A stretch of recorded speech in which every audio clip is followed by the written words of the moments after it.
Sunset by Martin Foreman, with Maggie MacLeod. Another beautiful evening, David. The sky pale, pale blue with clouds like candy floss. Remember when we first moved here? Every evening I'd come in here to watch the sun go down. Well, the first few times you joined me. Then you said one sunset was like any other and you had better things to do. I probably did too, but it's an old woman's privilege to do what she wants, especially if what she wants to do is nothing at all. Besides, why else had we moved here, if not for evenings like these?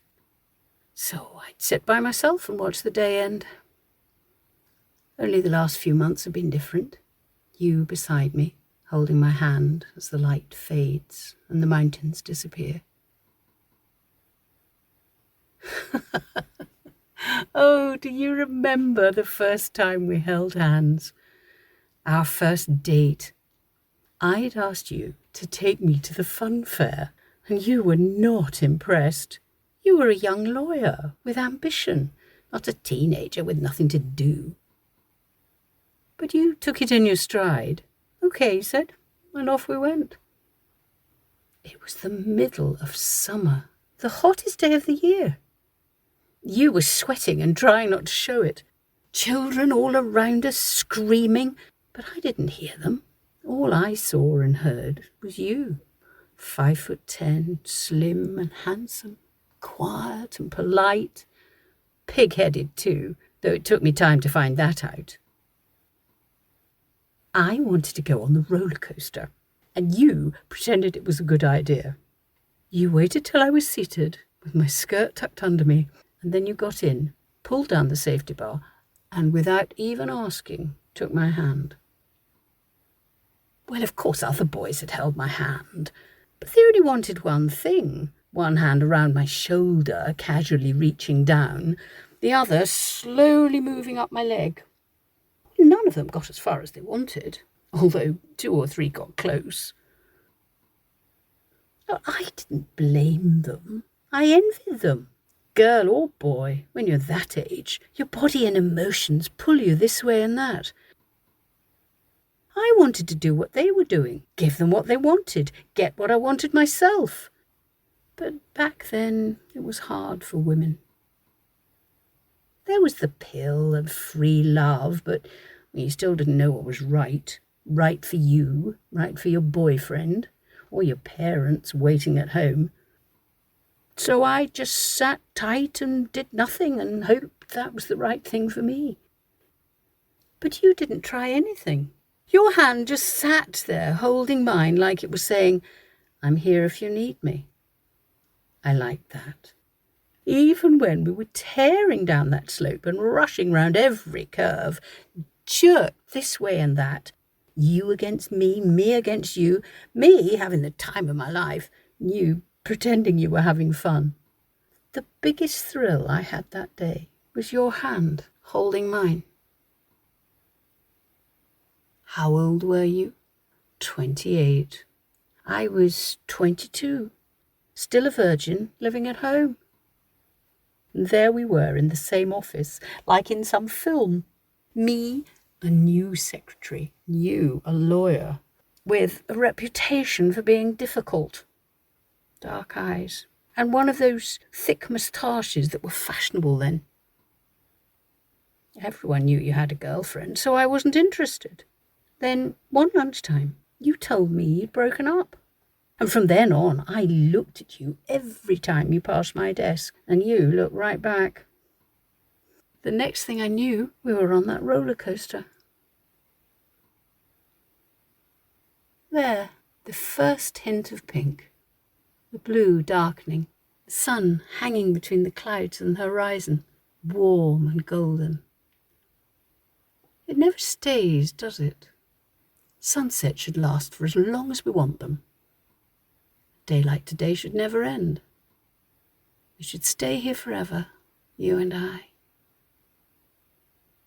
Maybe you haven't sat with me, but I've never watched a sunset alone. You've always been somewhere in the house. And as the light faded and I sat here in darkness, I always felt you beside me. so close that my hand never needed to reach for yours. I never told you. Such things embarrassed you. Words lied, you said. They said too little or too much.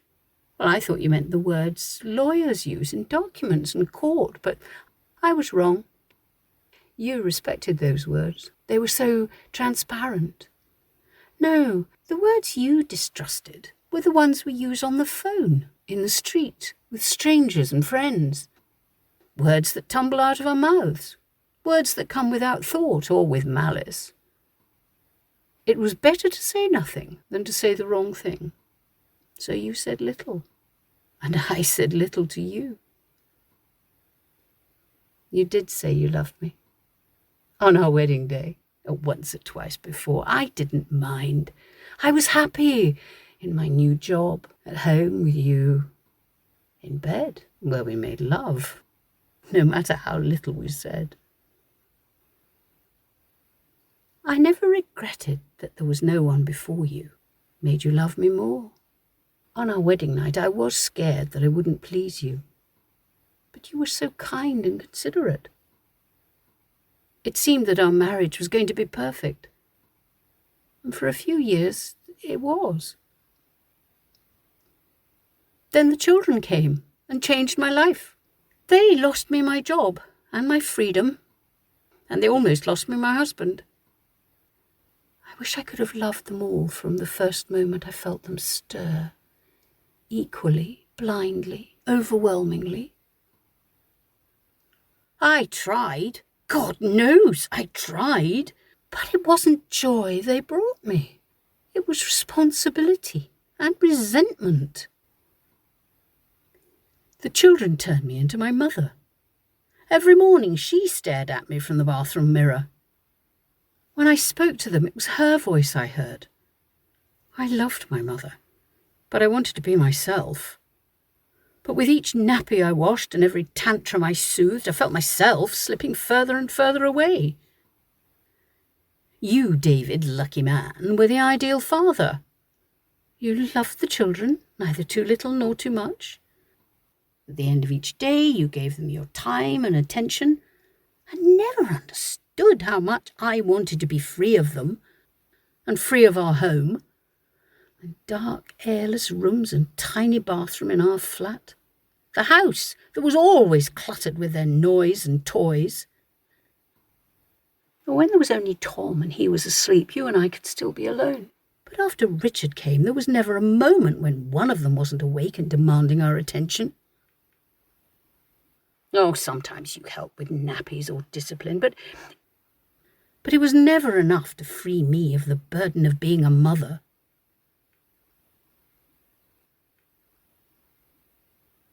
The pink has spread across every cloud.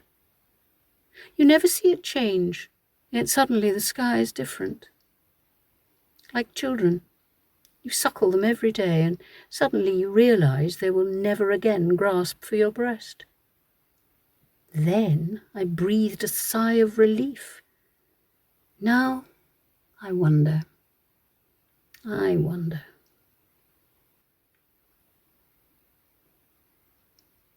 For so many years I knew so little.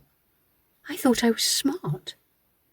I knew which of our neighbours had something to hide, which of the children's teachers were all bluster and talk. At work, I knew whether a client was serious or wasting my time. But it took me years to learn about your women. The first I knew of was when Tom had just started school. Mary something. A property owner who used you to sue her tenants. Oh, one day I put two and two together. The evenings spent away, the sudden affection you offered me, and suddenly I knew. Another, I never knew her name, when Richard was in primary 4. There were others, I'm sure, but I didn't want to know. I didn't want to rub salt into my own wound. I said nothing, to you or anyone else. I didn't want to admit failure, or beg you to give them up. I wasn't sure what to do. Do you remember the summer when I read all those feminist novels? I thought I'd found the answer. I could walk out of our home, take the car or a bus or a train to some town I'd never been to before and start my life again. I would be free. I thought about it for a week. I even looked out the clothes I would take. Wondered whether I should aim for London or Manchester. But I couldn't do it. I couldn't take the children, and I couldn't leave them. There was no new life for me. I couldn't be free. I could only be me. And me was staying at home with you and the children, with a sick feeling in the pit of my stomach like on the roller coaster, going down, down, always down. I never blamed you, David. Or maybe you weren't the man I wanted you to be, the sensitive new man who would feel my pain. But I had chosen you, and you had kept most of the bargain. I had to lie on the bed I'd made, even if there were times I was lying alone wondering who you were with and which of us had failed, me in keeping you or you in being faithful. Yet you were faithful, in your fashion. You returned home each night, no matter how late. You paid the bills. You were never violent and seldom angry. You never threatened to leave. Because you loved me, didn't you? Love has so many meanings and it changes so much. Or perhaps it's not love that changes, but the one who is loved. I was no longer the pretty young woman you took to the fun fair with a smile you liked and a quiet personality. I was your wife and housekeeper, the often sour-faced mother of your children. For that at least you gave me your respect. Then you took me to dinner one night, after Lisa started school, and said offhandedly that if I wanted to return to work, we could afford a childminder. I could keep whatever money I made. My first thought was, how patronising, offering me pocket money for makeup and clothes. Then I realised you were offering me my life back, my freedom, and I felt like shouting for joy. You just sat with an uncertain smile on your face, surprised how happy I'd suddenly become. It wasn't easy to find work. And no estate agent wants a 40-year-old woman who doesn't know the business and hadn't worked for years. Harry tolerated me, gave me letters to type, and only let me show properties when the others were busy. The wife of a friend, he told prospective buyers, talked business with me. But I soon found my feet, took responsibility. Harry was surprised, the others too, as they saw their commissions slipping away. Life was fun, exhilarating, the roller coaster climbing high. I started my own business, not just as an agent, but buying, selling and letting too. I wanted to be as good as that first mistress of yours. I proved myself her equal in more ways than one. Robert was as good-looking as Jeremy Irons in his heyday. Married, thank God. And unlike you, he could talk as well as listen. I'd call him when the office was empty. We'd meet for lunch, and then go through the pretense of my showing him houses before checking into a hotel. The first few times I returned home guilty, horrified that I was betraying you and the children. Then I saw, as years before you must have seen, that we can keep our emotions in separate compartments. In the evenings and at weekends, there were you and the children. Days were for Robert. We might have married if we'd been single. He asked me once. We were both relieved when I said no. It ended soon after. And I wondered about another affair with someone different, a younger man or an artist, a foreigner, Italian or French. Of course, they were fantasies. Too many people would notice. I even thought about a toy boy, but he would have wanted too much or offered too little. Besides, by then you knew. An old letter from Robert at the back of a drawer. You should have kept quiet.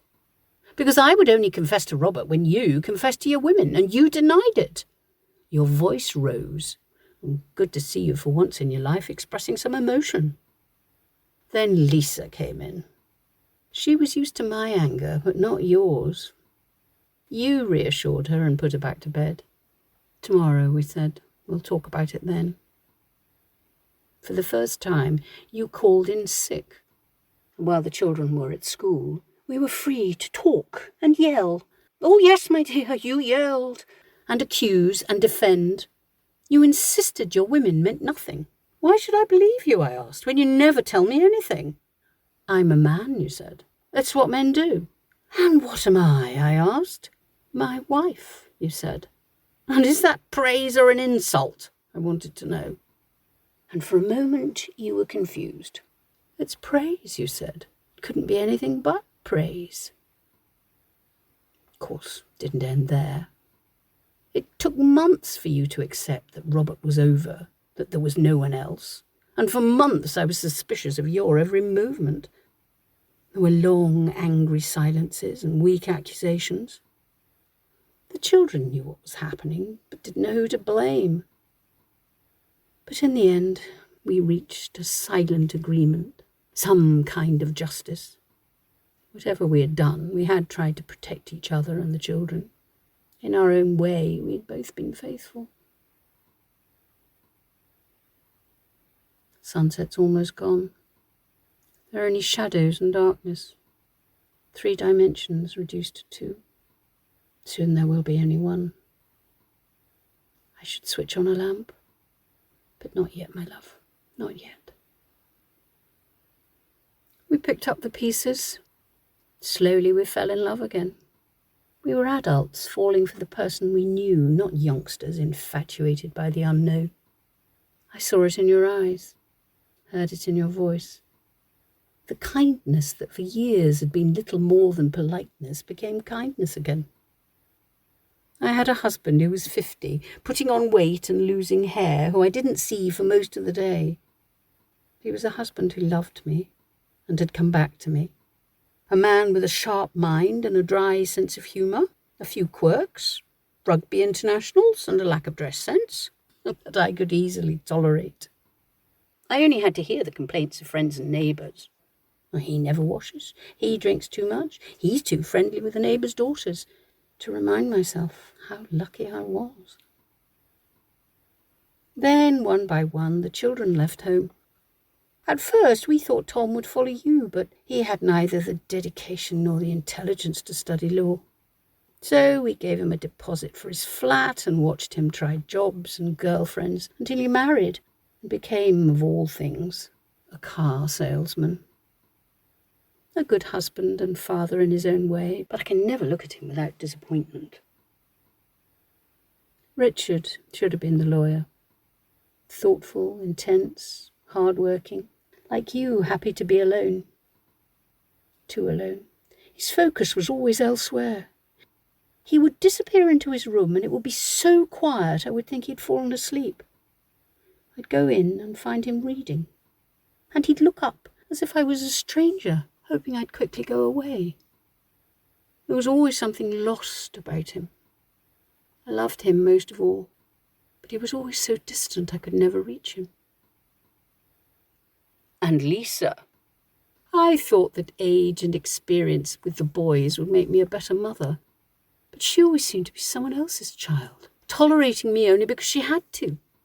She had all the feminine vices and none of the virtues, always wrapping you around her finger. You let her get away with it, David, because you had no expectations for her. She was a girl and the youngest and didn't represent you the way the boys did. And so she grew up to be intelligent and empty-headed, popular but demanding and selfish, the most unlikable of the 3. The one who can never settle, always changing homes and jobs and never able to find a partner. It had to be Richard, the child we loved most, who drifted from school to university to politics to protest to drugs and despair. A boy with no friends, who saw injustice everywhere. The young man who was always alone. I knew about the drugs long before you did. They're like alcohol or tobacco, Mum. They're okay if you know what you're doing. The most passionate I ever heard him speak. Oh, what'd you say? How do you reach out to a 23-year-old when you're over 50 and you have no idea the life he leads? How could I have stopped him? What could I have done? I saw the hurt. I never understood where it came from. I could never put it right, but I could see it. I could feel it. And he died from it, David. He died. He died.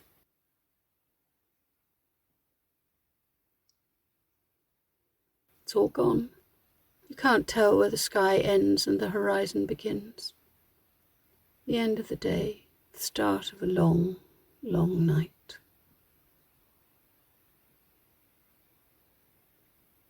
I'd never seen you cry before, but your eyes were damp at the funeral. And later that day you shouted at Lisa when she said something typically insensitive. Then I heard you in the bedroom. I came in. You looked at me and tried to smile, but could not stop the tears. I sat beside you and held you. All day I'd cried for Richard. That moment I was crying for you. Well, the next day you told me it was time to retire. I saw how old you had become. You thought I wanted to keep going, but I'd worked so as not to spend my days alone. We could be proud of ourselves. Your partnership, one of the best in the country. My portfolio covering 4 counties. We quit and moved here up in the hills with no people around us. We've had 8 years together. 8 wonderful years without work, without children. Time to read, to explore, to relax and develop new talents. Your wooden ducks parading across the living room wall. My primitive paintings stacked away. The end, I thought, of the roller coaster ride. Age buries personalities. A stranger looks at you and sees a crotchety old man. I see a hard-working man, honest and in his way kind. A man wise enough to know what he's achieved and where he's failed. I see almost all of you. Your skill with wood, your political views, your inability to express what you feel, and so much more. And behind it all, I see a handsome 28-year-old, tense with energy and ideas, a tentative smile, holding my hand. 8 years of happiness before it began to crumble. Your stroke, gasping for breath, staring silent and helpless as I waited for the ambulance to come. The ride through the night, the harsh light of the hospital. Oh, thank God we got you out of there and brought you home. But how different, how uncertain life became. You were so tired, your words unclear. It was easier to communicate with silence and gesture. Then Tom and Lisa came back into our lives, insisting we move in with one or the other. I would have if you had wanted to, but you said no. You wanted to be here alone with me. That okay with you, you wheezed. Well, of course it was, my love. Of course it was. How delicate you became, how dependent. At least the doctor and carers made house calls, and between us we managed. I would have hated to leave you in hospital or have a stranger living here. I needed to be alone with you. So day after day you've sat here dozing or reading or watching TV while I sat beside you or bustled around. Every so often our eyes would meet. Times you would speak, but it was easier just to look and smile.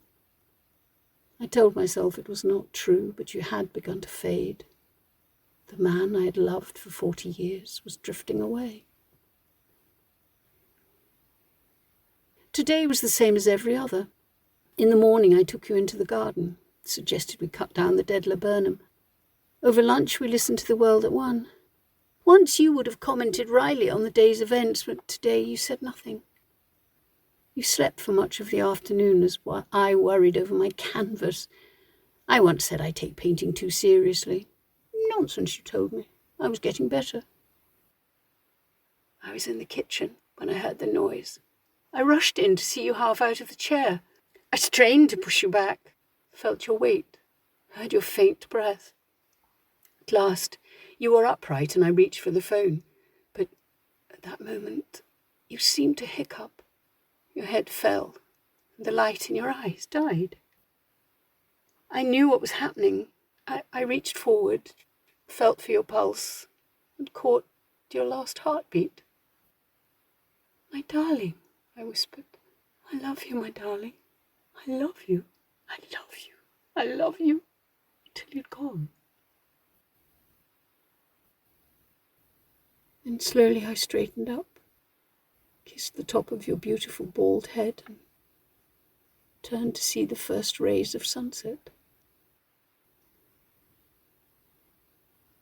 Now I have to call the doctor, and who knows who else, and Lisa and Tom.